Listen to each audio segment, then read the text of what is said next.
এখানে আমাদের অটো গাড়িগুলো পুলিশে ধরতেছে। এই যে আপনারা দেখতে পাচ্ছেন যে অনেকগুলো রিক্সা, প্রায় 50টির উপরে রিক্সা ধরে আটকে রেখেছে রাইনখোলা বাজার মোড়ে। আর বিক্ষুব্ধ জনগণ তারা তাদের রিক্সা নেওয়ার জন্য বিপুলভাবে আন্দোলন চালিয়ে যাচ্ছে।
এখানে আমাদের অটো গাড়িগুলো পুলিশে ধরতেছে।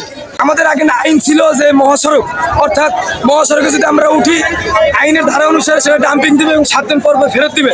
কিন্তু আমাদের এখন বর্তমানে বাংলাদেশ আওয়ামী লীগের সাধারণ সম্পাদক, সড়ক ও সেতু মন্ত্রী, উনি গাড়ি বন্ধের ঘোষণা দিচ্ছে, কিন্তু সরকার আমাদের কোনো কাছে সুস্পষ্টভাবে কোনো জবাব দিতে দেয় না।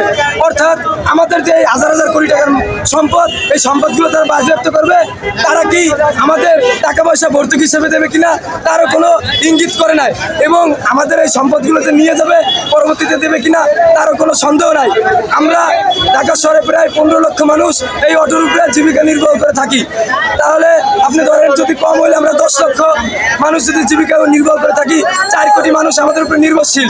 আমাদের ছেলে আছে, মেয়ে আছে, মা বাবা আছে, আমাদের এই অটো গাড়ি জীবিকা নির্বাহের উপরে, তারপর আমাদের এই ইনকামের উপরে দিয়ে আমাদের সংসারটা চলে। এখন এই সংসারটা বন্ধ হয়ে যাবে। আমাদের কাছে এখনো সড়ক পরিবহনের ও সড়ক ও সেতু মন্ত্রণালয়ের কোনো সচিব বা প্রথম গ্রেডের কোনো কর্মকর্তা বা কোনো পুলিশের এসপি, ট্রাফিক বিভাগের বা কোনো পুলিশের ডিসি সুস্পষ্টভাবে কোনো জবাবদিহিতা আমাদের কাছে দেয়নি যে আমরা এই গাড়িগুলো পাবো কিনা এবং আমাদের পরবর্তীতে ভবিষ্যৎ কি হবে, আমাদের কর্মসংস্থান কি হবে। আজকে আমরা নির্যাতিত, নির্পীড়িত। আজকে আমাদের শত শত গাড়ি ডাম্পিং দিয়ে দিচ্ছে পুলিশে।